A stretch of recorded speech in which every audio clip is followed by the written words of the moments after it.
Today we'll start chapter 5, Communicating Across Cultures. The communication process. Culture communications are deeper and more complex than spoken or written messages.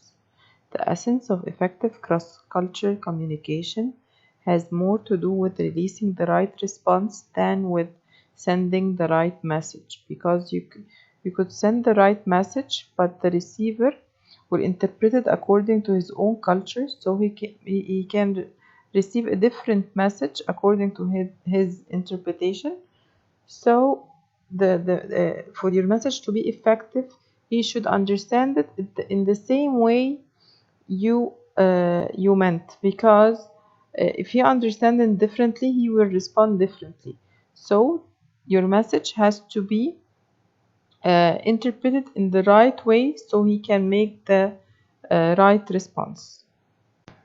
The communication process. Managers spend between 50% and 90% of their time talking to people.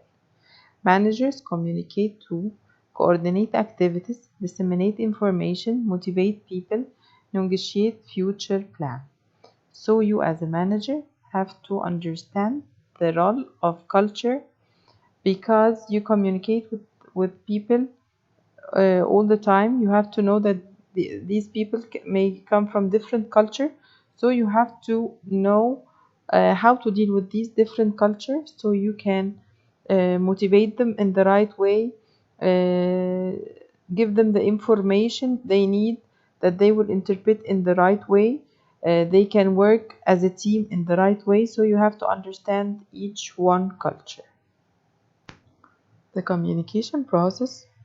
It usually involves a sender and a receiver, and between them there is the communication process, where the sender sends a message, encoded message, and the receiver will start receiving it by decoding this message. Any interruption that may occur in this transition process will lead to sending the message in the wrong way. This is called noise. One of the reasons of this noise is the culture. If there is a difference between the culture of the sender and the receiver, and they didn't put this in mind, the message will be interpreted in the wrong way. So this communication process was interrupted by a noise or external influence that changed the decoding of the message. So we must ensure that we make a feedback to ensure that the receiver receive the message and interpret it in the right way, so he will respond according to this message. Cultural noise. The cultural noise is the cultural variables that undermine the communication of intended meaning. So we can say that this cultural noise is anything that will weaken the message sent from the receiver, from the sender to the receiver, which make the receiver interpret it in the wrong way. Usually this communication process, it's between two members of different culture. It's called intercultural communication. In this communication process, attribution will be involved, which is the process in which people look for an explanation of another person's behavior, because each one will look at the message from his own cultural lens. And we will give an example in the next slide. Here's an example of a cultural noise. This is a conversation between an American manager talking to one of his Greek employees. He started by saying, "How long will it take you to finish this report?" Just a simple question. The American meant that he wants the Greek to participate with him in putting the time frame for his report, while the Greek interpreted that, how can he ask me this question? He is the one who should tell me when I have to finish this report. So the Greek replied, "I don't know. How long should it take?" The American interpreted as if the Greek employee don't want to take any responsibility, while the Greek was only wanted him to give him an order, simple order, so he can stick to it. So the American said, "You are in the best position to analyze time requirement. He meant by that he wants him to take responsibility of his actions so he can specify the time he needs for the report. The Greek thought that it's useless, so I will give him any answer. So he said 10 days. The American thinks that he lacks the ability to estimate time because it's totally inadequate. 10 days is very small period. He won't finish in this time. The American told him, okay, take 15. It is agreed, you can take 15. So the American think, خلاص, I gave him a time frame. It will be a good time frame for him because he said 10. I gave him an extra 5. While the Greek thought, okay, it's 15. I have to finish in 15 days. These are my orders. In fact, the report needed 30 days of regular work. So the Greek worked day and night, but at the end of the 15th day, he still needed to do one more day work. So the American asked, where is the report? The American, he just wanted to know because the 15 days are over, which he thought that he gave him extra 5 over the date that he specified. So it's enough. While the Greek said, he is asking for the report. What will I do? So he said, I will be ready tomorrow. The American thinks, of course, that this is not what we agreed on. So he told him, but we agreed it will be ready today. He meant by this sentence that he should know that he have to send the report in the due day or the dead time that they specified. The Greek, of course, he said to himself, what's this? This is a job that needs 30 days. I made it in 16. He should appreciate it. Why, actually, he won't appreciate it because he said he will finish it in 10 and he gave him an extra 5 and he didn't finish the work. So each one interpreted this conversation and this orders differently. So at the end, both were unsatisfied. The American thought that the Greek didn't fulfill what he agreed on, and the Greek think that the American doesn't appreciate what he do. This is a kind of culture noise due to different culture between the American and the Greek employee. Trust in communication. Trust is the willingness to be vulnerable to another in situations involving risk. Because effective communication depends on informal understanding among individuals that are based upon trust. When there is a trust between individual, and implicit understanding in communication is present. So when you communicate with someone you think he is trustworthy, the message will be interpreted in the right way because you trust each other. You will have mutual understanding. But if you are communicating with someone you don't trust, or you have issues among this relationship, you will interpret some of his words in a different way. Maybe you will say, what did he meant with this word? Is he mocking me, or what intention did he have when he said this sentence? Because you don't trust him. But if you trust him, you will understand the message as you received it without giving words more than it seems. Trust in communication. To overcome these trust problems, I have some guidelines for developing trust. Create a clear and calculated basis for mutual benefit. Have realistic commitment and good intention to honor them. Improve predictability, resolve conflict, and keep communication open. Develop mutual bonding through socialization and friendly contact. Usually when you make an open communication, an open door relationship, uh, you will are encouraging the informal communication, which will lead to more trust and more bond to be achieved among these two persons who are communicating together.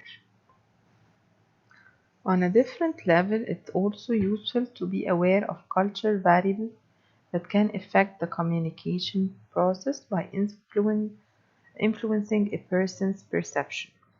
These variables are as follows: attitude, social organization, thought patterns, roles, language, and time. Although these variables are presented separately, their effects are interdependent and inseparable.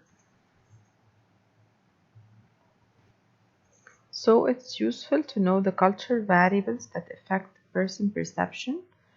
We have attitude, ethnocentric, and stereotyping are a particular source of noise in cross-cultural communication.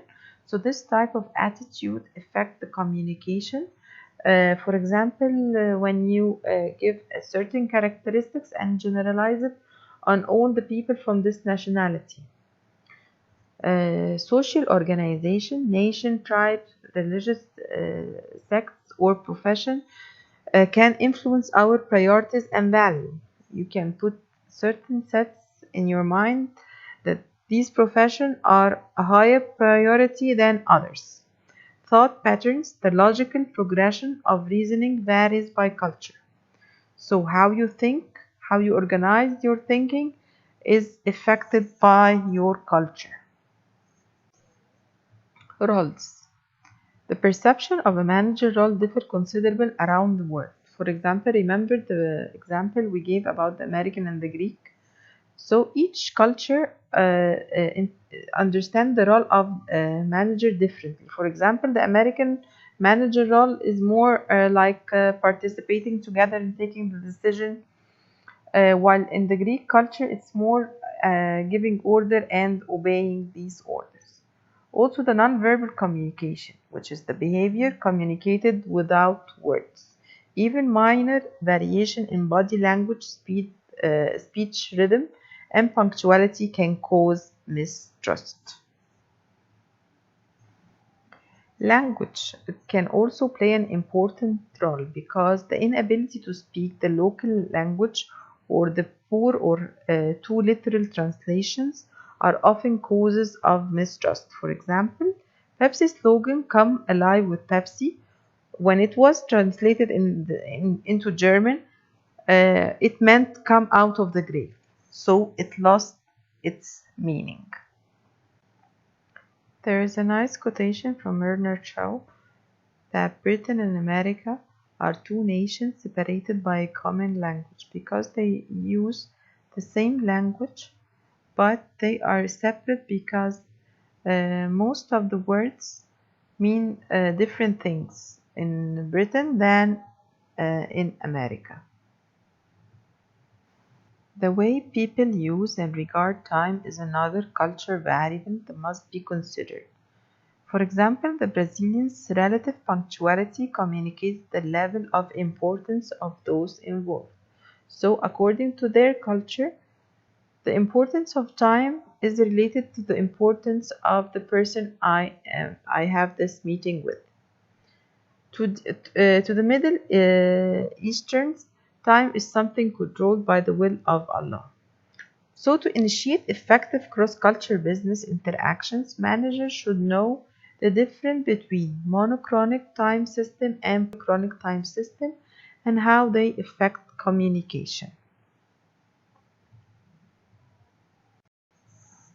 The monochronic culture, time is experienced in a linear manner. Generally, monochronic people concentrate on one thing at a time and adhere time commitments like Switzerland, Germany, United States, while the polychronic culture, it emphasizes relationship over time commitment like Latin Americans, Arabs.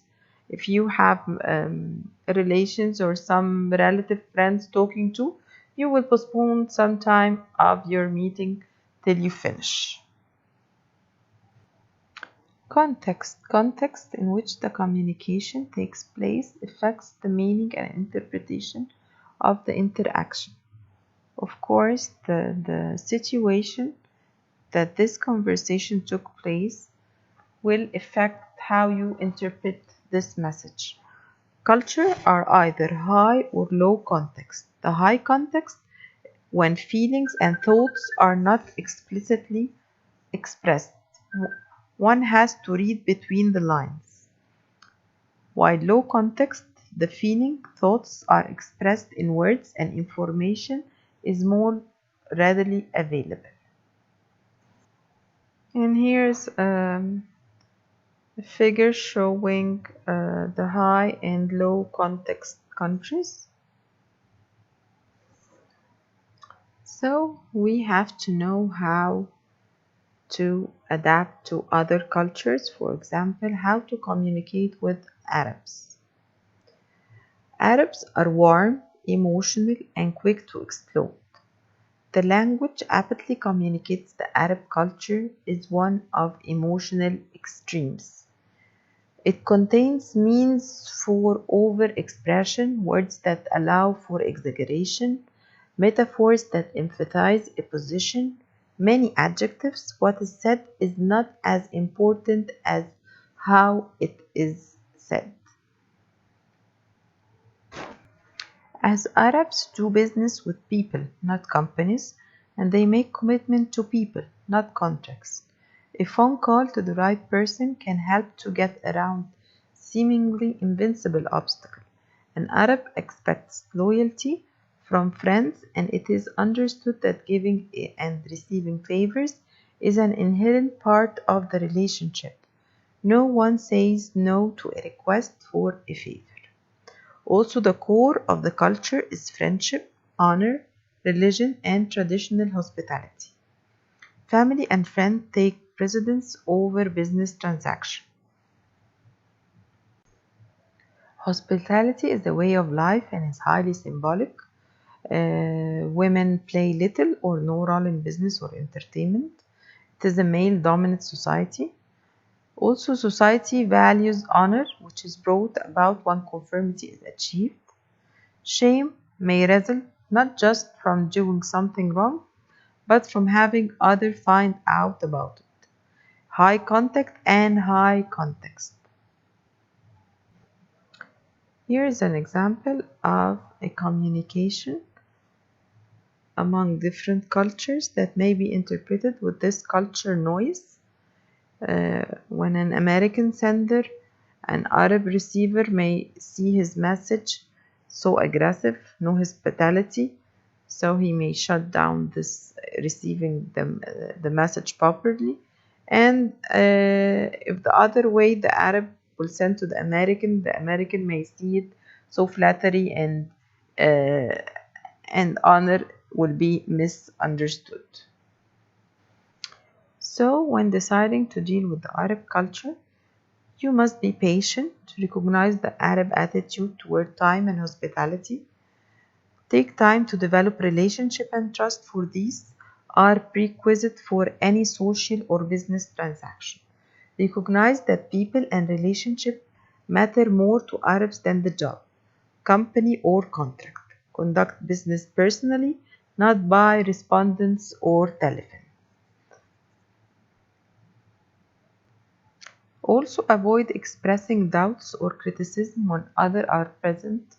Recognize the importance of honor and dignity to Arabs. Adapt to the norms of body language, flowery speech, and indirect verbal pattern in the Middle East, and don't be impatient to get to the point. Expect many interruptions in meetings, delays in schedule, and changes in plans. So, as an international manager, it would be wise to follow the following steps to become more effective in the intercultural communication. We have culture sensitivity, careful encoding, selective transmission, careful decoding, appropriate follow-up actions. Applying culture sensitivity. When sending a message, make it a point to know the recipient. Encode the message in a form that will most likely be understood as it is intended. This means the manager must be aware of their own culture, must understand also the recipient culture and the expectations surrounding the situation.